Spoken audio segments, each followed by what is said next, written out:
আমরা যখন ওইখানে গাড়ি নিয়ে যাই র্যাবের যখন ওইখানে একজন লোক ছিল জিম্মি ছিল ওদের রক্ষা করার জন্য যখন যাই তখন ওইখানে আমি গাড়ি বন্ধ করছি, বন্ধ করার সাথে আমাকে লাইট অফ করতে বলছে। লাইট অফ যখন করছি ও ফায়ার করে দিচ্ছে, গুলি করেছি। গুলি করে দেওয়ার সাথে আমার যে ওইখানে সদস্য ছিল ওনারা ওদের উপর পাল্টা হামলা করছে। ওদের লোক আরও কয়েকজনের সাথে আমাদেরকে ফায়ার করছে। ফায়ার করানোর পর তখন দেখছি সাধারণ হয়ে গেছে, তখন আমি চলে আসলাম। ঘটনা হয়েছে আপনার 7টা 30 সময়। ওইখানে আমরা কেউ এরকম জানি যে ওইভাবে হবে, ডাকাত পক্ষের লোক অনেক ভয়াবহ। ওনারা তো কাউকে কিছু চিনে না। তখন ওনারা তো ফায়ার করতেছে, এখন কাকে করতেছে? সাধারণ পাবলিক ছিল, অন্ধকার। ওইখানে ফায়ার করে দিচ্ছে। আর আমরা বয়ে পিছনে চলে গেছি। আমি ওইখানে ওরা যখন ফায়ার করতেছে আমি পিছনে চলে গেছি। র্যাবস আসছিল যে ওখানে ওই সন্ত্রাস ফরহাদ, ওই মুস্তাক ওদেরকে ধরতে, তো ওরা গুলাগুলি করছে। কার গুলিতে আমার ভাই নিহত হয়েছে এইটাই জানি না ভাই। আমি তো বাসাতে ছিলাম, ওনাকে উপস্থিত ছিল। আমার সাথে 2টা লোক আসছে এখানে আসছে, ওরা উপস্থিত ছিল।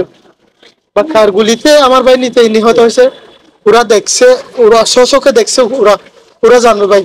গুলি তো প্রত্যেক দিন উনি তো নেশা বেছে, গুটি বেছে, গাঁজা বেছে সরাসরি। এই ফরহাদ বাহিনীর 8-10 জন লোক ওখানে নিয়মিত সাধারণ মানুষকে অন্যায় নির্যাতন করতো, প্রতিদিন ব্লাইন্ড ফায়ার করতো। এই ফরহাদ, আমি এডিশনাল 4-এর দায়িত্বে আছি। ST 42/2000 মামলায় পলাতক আসামি। ওই মামলাটা হচ্ছে যে উনি ফানিরছড়া বাজারে ওনার কাজিন বাবুলকে দিন দুপুরে চুরি মেরে হত্যা করেছিল। ওই মামলায় সকল সাক্ষী হয়েছে, একটা আয়ু সাক্ষীটা বাকি আছে। আগামী 14 তারিখ দায়িত্ব তারিখ আছে। সেই ফরহাদ, এই ফরহাদের সাথে বারোয়াখালীর যত প্রকার খুনি সন্ত্রাস আছে তাদের সাথে আনাগোনা ছিল। উনি নিয়মিত অস্ত্রশস্ত্র নিয়ে এই সুসজ্জিত অবস্থায় থাকতো। যতটুকু শুনেছি আমি এলাকার লোকজন থেকে, আজকে এই ফরহাদ একজন NGO কর্মীকে জিম্মি করে টাকা দাবি করছিল। র্যাব প্রাপ্ত সূত্র মতে ওকে গ্রেপ্তার করতে যায়। গ্রেপ্তার করতে ওরা গেলে এই ফরহাদ বাহিনীর 5-10 জন লোক যারা ছিল তারা গুলি করছে। এই গুলিতে একজন মারা যায়, আমার কাজিন বাইতুল্লাহ জিনিয়াস, উনি মারা যায়, এবং আরো এলাকার কিছু লোক আহত হয়। কিরকম উনি সন্ত্রাসী, উনি ডাকাতি এবং রাজহার, এবং উনি উনার আপন স্বাস্থ্য ভাই।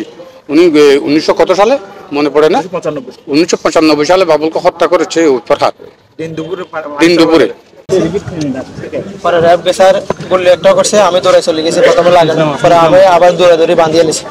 পরে বলতেছে মারিয়ালাম অনেকগুলো বাড়ি দিছে, আমার গুলি দিয়ে দিছে এবং রড দিয়ে দিছে। তারপরে র্যাবের গাড়ি গেছে, আমার ছাড়ি দিছে। আপনাকে মূলত কি কারণে ধরছিল? বলতেছে তোরা তো এখানে কি এটাই বলি, আর কোনো কিছু না। আপনি ওখানে কত বছর ধরে কাজ করেন বা কি কাজ করছেন? 2.5 বছর ধরে কাজ করি। 2.5 বছর। এই যে প্রত্যাশা এনজিও, যে প্রত্যাশী এনজিওতে, প্রত্যাশী না প্রত্যাশা? প্রত্যাশী এনজিওতে কি হিসাবে কাজ করেন? ফিল্ড অফিসার হিসেবে। যে বারোয়াখালীতে দায়িত্ব। যে বারোয়াখালীতে দায়িত্ব। আপনাকে কে মারধর করেছে? একজনের নাম জানি মোস্তাক, আর আরেকজনের নাম জানি না। ওর সাথে আমি কখনো দেখিনি। ওদের হাতে অস্ত্র ছিল? হ্যাঁ, ওদের হাতে অস্ত্র ছিল, লাঠি ছিল, ছুরি ছিল। কি বলে নির্যাতন করছে? বলতেছে তোর এখানে কি, তোর এখন মারি ফেলাম। একটু আগে থেকে বলতেছে তোর এখানে কি, এটা বলি। 2টা মানুষে আবার বাঁধি, বলতেছে মোবাইল দিয়ে টাকা পয়সা আমি দিয়ে প্রথমে একাধারে মারধর করছে। তারপরে বাঁধি রেখেছে, গুলি করতে চাইছে, অনেকগুলা মারছে। অস্ত্র ছিল, দামা ছিল এবং রড ছিল। আপনাকে কোথায় কোথায় আঘাত করছে? মানে ফিডে করছে, হাতে করছে, পায়ে করছে। আমাদের কাছে একটা ইনফরমেশন ছিল যে প্রত্যাশী নামক একটা NGO, সেই NGOর একজন কর্মীকে অপহরণ করা হয় এবং অপহরণ করে তাকে ভারুয়াখালীর একটা জায়গায় নিয়ে যাওয়া হয়। সেখানে জানেন যে ফরহাদ নামে ভারুয়াখালীর একজন শীর্ষ সন্ত্রাসী, যার নামে আমাদের এখন পর্যন্ত PCPR সার্চ করে যেটা আমরা পেয়েছি, তার নামে 7টি মামলা আছে। 7টি মামলার মধ্যে একটি যাবজ্জীবন রায় প্রাপ্ত একটা মামলা রয়েছে তার নামে, এবং তার আরও বেশ কিছু ডাকাতি এবং অপহরণ এবং হত্যা মামলার তার বিরুদ্ধে রয়েছে। তো সেই যখন আমাদের কাছে ইনফরমেশন আসে যে এই প্রত্যাশী যে এনজিও কর্মীর তাকে যখন অপহরণ করে নিয়ে যায়, আমরা তার ভিত্তিতে সেই ইনফরমেশনের ভিত্তিতে একটা অভিযান পরিচালনা করা হয় ভারুয়াখালীতে, এবং তাকে আমাদের কাছে ইনফরমেশন যে একটা ছোট একটা ঘরের মতো, দোকানের মতো একটা ঘর আছে এলাকার, নির্জন এলাকায়, সেখানে তাকে বেঁধে রেখে অত্যাচার করা হয়। এবং সে অনুযায়ী আমরা যখন যাই এবং এই পার্টিকুলার এরিয়াটাতে যখন ঘেরাও করে ফেলা হয়, তারপরে ওখান থেকে বের হয়ে এই ডাকাত দলের সদস্যরা, বিশেষ করে শের বাহিনীর যে ফরহাদ, সে বের হয়ে তার গুলি দিয়ে এবং তার সাথে যে অন্যান্য সদস্য ছিল তারাও র্যাবকে লক্ষ্য করে গুলি বর্ষণ করে, এলোপাতারি গুলি বর্ষণ করে। এবং র্যাব যখন তাকে ধাওয়া করে, সে যখন দৌড়ায়, এবং আমাদের সাথে এখানে আরও কিছু এলাকাবাসীও ছিল, আপনারা এলাকাবাসীরও কথা শুনেছেন তাদের মুখ থেকে, এলাকাবাসীও আমাদেরকে সহযোগিতা করে তাকে ধাওয়া করে। যখন ধাওয়া করা হয় তখনও তারা গুলি বর্ষণ করে, আমরাও র্যাবের তরফ থেকে র্যাবের থেকেও কিছু গুলি বর্ষণ করা হয় তাকে করার জন্য। তো উভয় পক্ষের গোলাগুলিতে আমাদেরও একজন র্যাব সদস্য আহত হয় এবং ওখানে আরও কয়েকজন সদস্য আহত হয়, যারা বর্তমানে এই কক্সবাজার সদর হাসপাতালে চিকিৎসাধীন অবস্থায় আছে।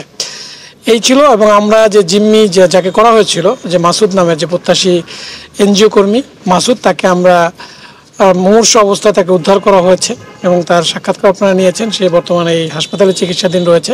তো গোলাগুলি হয়েছে, এটা আসলে অ্যাকচুয়ালি তিনি নিহত কিনা আমরা এখন পর্যন্ত চিকিৎসাধীন অবস্থা আছেন, তার এখন পর্যন্ত সার্টিফিকেটও দেওয়া হয় না, এটা চিকিৎসকরাই ভালোভাবে বলতে পারবেন।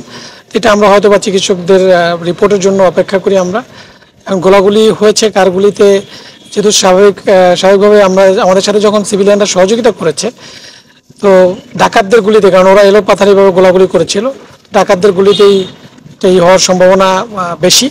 তারপরে এটা ফাইনাল রিপোর্ট এটা বোঝা যাবে যে কি হয়েছে। আটক অবশ্যই আপনারা জানেন যে আটক আছে একজন, যে মূল হোতা মূলত এই যে ফরহাদ বাহিনীর, আমি অলরেডি বলেছি, সেও আহত অবস্থায় তাকে আমরা গ্রেপ্তার করেছি এবং সেও এই হাসপাতালে চিকিৎসাধীন অবস্থায় আছে। একটি অস্ত্র সহকারে তার, সে যে অস্ত্রটা ইউজ করেছে, যে অস্ত্র দিয়ে গুলি বর্ষণ করেছে, সেই অস্ত্র সহকারে আমরা তাকে আটক করেছি।